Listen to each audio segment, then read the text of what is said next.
Hello, and welcome to Jules Unveiled with Dr. Judith Fletcher. Our guest today is Ms. Talitha Batts, founder and CEO of Talitha Batts Business Consulting. Welcome, Ms. Talitha. Thank you so much. It's such a pleasure to be here with you today.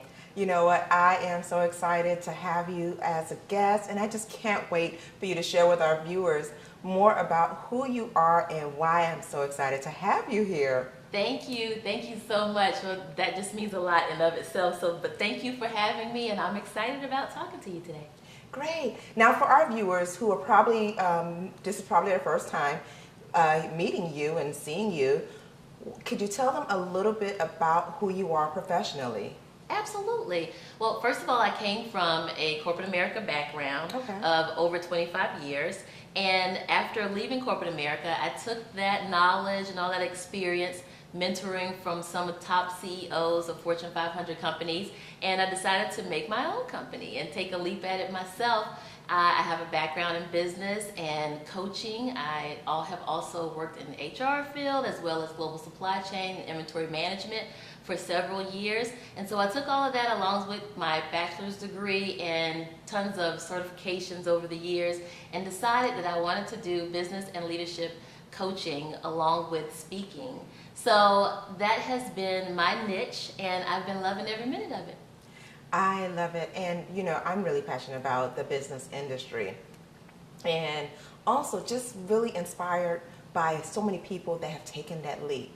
For many people, it is a dream. It is a desire of theirs to really pursue that purpose of leaving corporate America. But that fear, it paralyzes you. It's so difficult to really make that transition, especially for those that are the sole breadwinner for their households.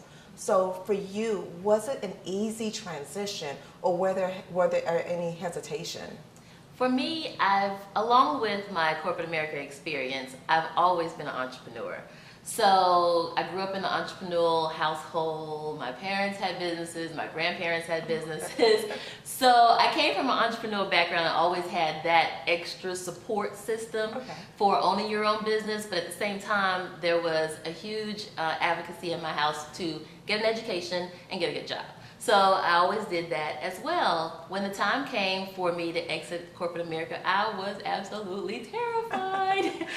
But at the same time, it was a passion of mine, and I've always had an extreme amount of support. So I took that fear and just kind of rolled it up into a little bit of courage. And I took that leap of faith, and I'm so glad I did. And that's something that I know is really important. So making that transition and taking that leap of faith, as you mentioned, with your family's background, I'm sure there were many discussions that took place before you were able to take that leap. You know, what was that conversation like when you sat down with your family and shared your vision and your plans with them? Oh my, the tough questions. So I love it. Well, you know, it's interesting because I also have a 12-year-old daughter. And so the first question is, Mom, are we still going to be able to go on vacation? You know, so I love the fact that you want to do this thing for yourself, but am I still going to be able to hang out with my friends? Exactly. How's this going to affect me? How's it going to affect me? You know, I'm priority. So as a preteen, that was the discussion that we had, but she has been one of my biggest supporters. She's that child that jumps out there and makes flyers and critiques my social media and makes sure that my website is up to par all the time, and her friends are always on my website as well, looking around at different things. So they have been absolutely awesome. My family has been 100% behind me and very supportive, and my friends as well. They always have positive things to say, great feedback. I have an awesome support team, so I'm one of the lucky ones. And that's something that I truly believe, having that right support system, which is what you just mentioned, is key. Making that transition myself, it wasn't something that came easy. But you're right, having the right support system, it helps you to find balance. And during those days where you start to second guess your decision, you have those people that are like, you know what, I believe in you. You can do it. I know it's difficult. How can I help? So I really commend you on tapping into your support system, because that's one of the things that I try to encourage my listeners, my viewers to do, you don't have to do it alone. You don't have to venture into pursuing your purpose and just jump out of the boat alone. There are always people around you that's ready to help support that transition. So to hear someone who successfully made that transition with a child, a single mom with a child making that transition, but not doing it alone, understanding that it does take a village. So I congratulate you on making that major transition. Thank you. It's an adjustment every day. I don't want people to think that it's super easy, because it does take constant communication between you and your family after that initial conversation and everyone seems to be on board. Of course. A lot of times you have fallout. So there are people that, a lot of people will say, hey, we didn't know it was going to be this hard. I don't know if this is the right thing to do. But you just have to keep persevering and make sure that you openly communicate with everyone in your household so that they know what you're doing and no one gets the scared factor in place. And so that helps out a whole lot to keep those streams of communication open between all of you. Well, awesome. Now, our viewers, I encourage you not to touch that dial. We will be right back.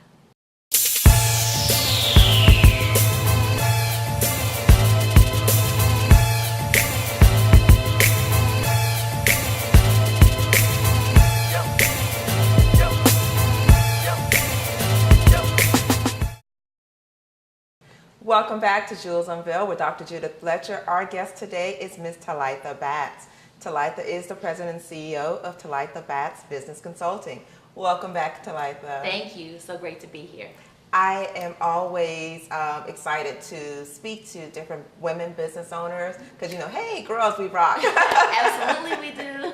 So I love it, and more importantly, I also love the fact that, as kindred spirits, and we have so many things in common, being that entrepreneur as well as a single mom and looking to take over the world, making changes and helping people.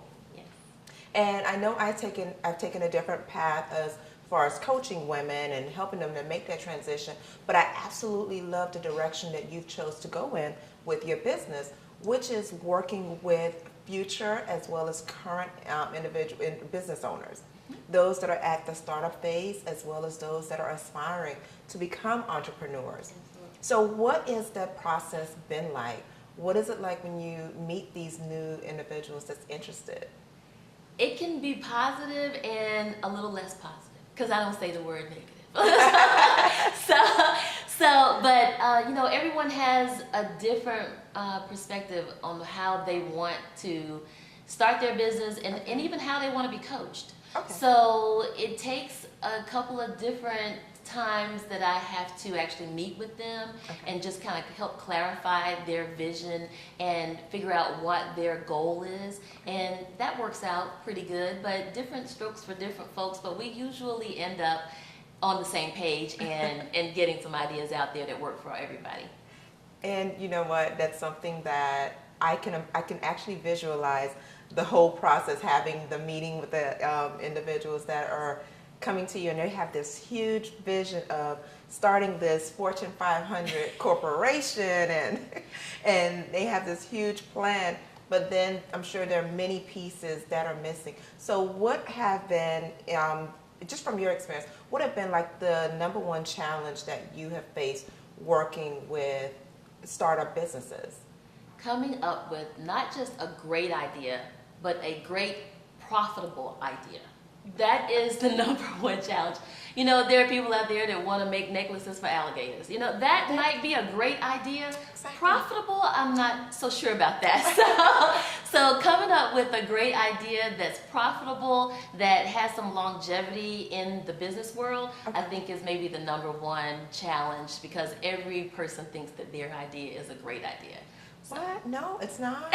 So you mean if I decide to make earrings that I just want to, decorate stuffed animals with, that's not, no? Are you serious? It might be a great idea, just not maybe a profitable idea. And we want, we want to make sure that we're in this to make money. We're here to serve, to actually better our communities as well, but we have to make money in order to live. So that's one of the number one reasons why people want to get out there and deal in their passion, to make sure that they can live well and also do what they love to do.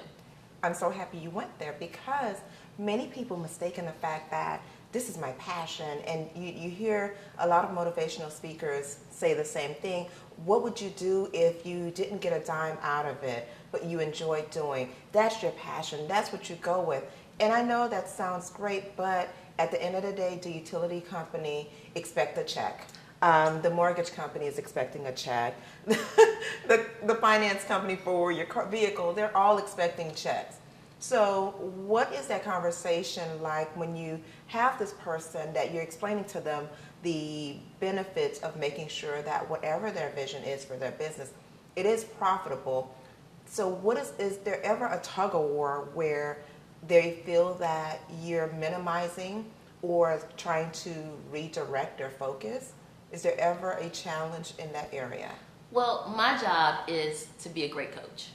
And if you want someone that is going to jump on board with your idea and give you yeses across the board, then the best thing to do is to ask your friend or your mom or your dad, but don't come to Talitha, because I am going to give it to you straight, no chaser. That is what I do. That is why I'm in business, and that is why I make money doing what I do.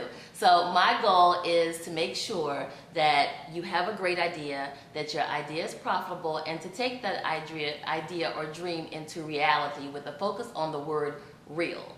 Real is what I am. I'm not here to pacify my clients. I'm here to let them know that this is good for you and this is not good for you. So, and I think that once we get that type of relationship, that they will actually appreciate me more, because number one, I save them a lot of money. You know, it's very difficult to start your own business. It's even more difficult to start business inexperienced and waste a lot of money dealing with those inexperiences. So I just would actually tell people to make number one, I guess, on their priorities of list to do things is to grab a coach. And every coach is different, so I can't say that the way that I approach things would be good for you, but at least grab a coach that's good for you. And I can see that, because it is about having the right relationship, the right partnership. During most of the trainings that I typically would teach, one of the things that I tell new coaches is to understand that your relationship with your clients it's more of a marriage type of relationship. The chemistry has to be there. You have to be on the same page, and you have to be able to effectively communicate with one another. So I can see why that is the approach that is proven to be successful for you and your clients. I understand that you also work with businesses that are already in existence, and you help them to make different changes when it comes to the growth of their business and helping it to become more successful. Now, what are some of the steps that you take these customers through? Well, some of the customers that have a little bit more experience in what they're doing, they've been on the market for a little while, they have organizational changes all the time. So as their company is growing and is successful in its own right, they may need me to come in and help them with a reorg structure, or they may be wanting to add a different category or a different department to their business. A lot of business today that have come to me are wanting to add the social awareness factor to their business, which I think is phenomenal. It's just amazing that so many great companies that are, like I said, already great in their own right, are now so socially conscious and giving back to the community the way they are. So there are companies out there, computer companies, that are looking to go into the communities and give computers to households who don't have a computer at all, or there are groups out there that are looking to incorporate themselves with the local girls and boys clubs in the community and provide school supplies and things of that nature for the kids in the community who don't have it. So those types of social awareness programs are being wrapped up into big corporate businesses these days, and they need someone to come in and kind of coach them through that process, because that may not be their niche. Exactly. And so they're looking for someone to coach them through that process. Amazing. And I really love the fact that many businesses are taking that change and incorporating that new direction in their business, and recognizing that times are changing, and it's not about having a business that's standalone. Your community members are your customers. They're the ones that you're serving, you're educating, you're empowering, you're providing services to. So I really commend the businesses on making that transition and also seeking out guidance and assistance in making that transition so that they can better serve our communities. So on that note, we need to take a quick break, Talitha, but please don't go anywhere. And to our viewers, don't touch that dial. We'll be right back with more information on how to live equipped, empowered, and inspired.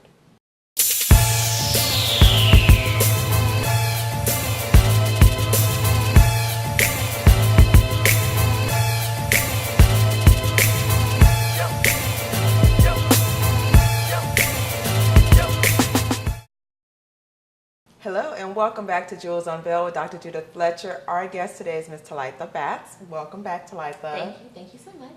I am so excited to have Talitha here, and I'm sure those of you that have tuned in from the very beginning are probably ecstatic to hear all the wonderful tips that she's been giving to all of you aspiring business owners, as well as those that are already in successfully running your business, but may have experienced some hiccups.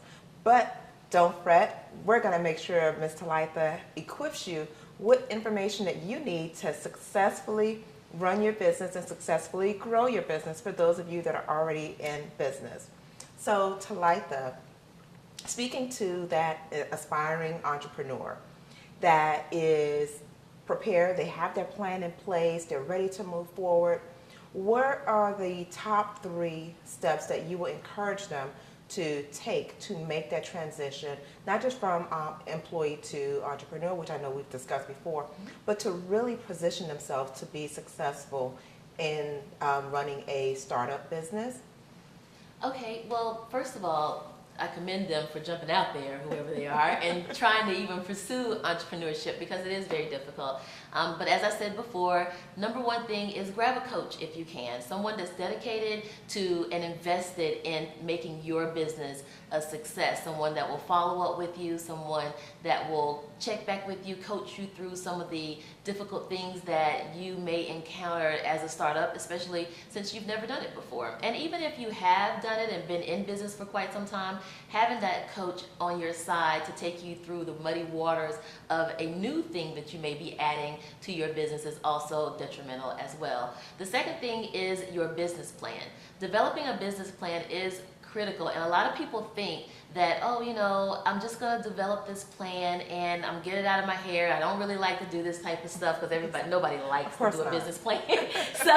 so they think, okay, I'm going to do this, but your business plan should be 2 things. Definitely more than 2 things, but definitely 2 things.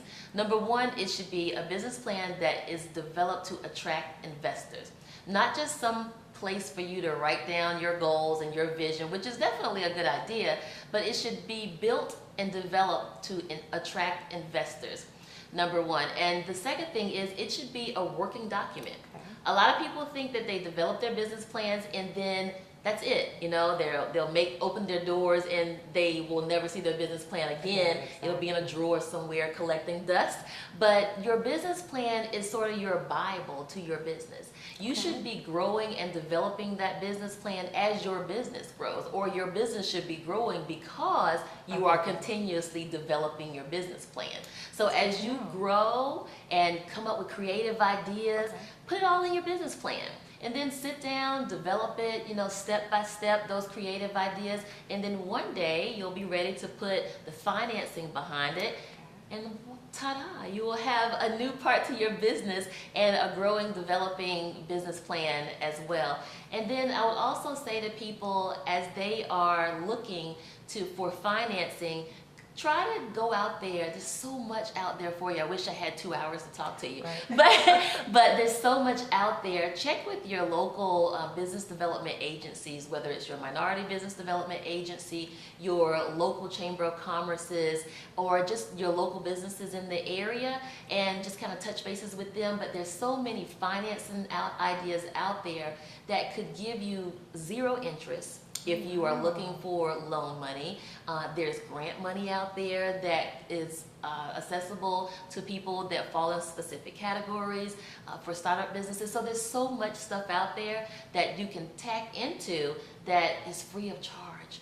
You know, getting on that browser, doing that research on the internet is worth $1 billion to a startup company, taking that time to do that research. So I would say to you again, grab a coach if you can get one.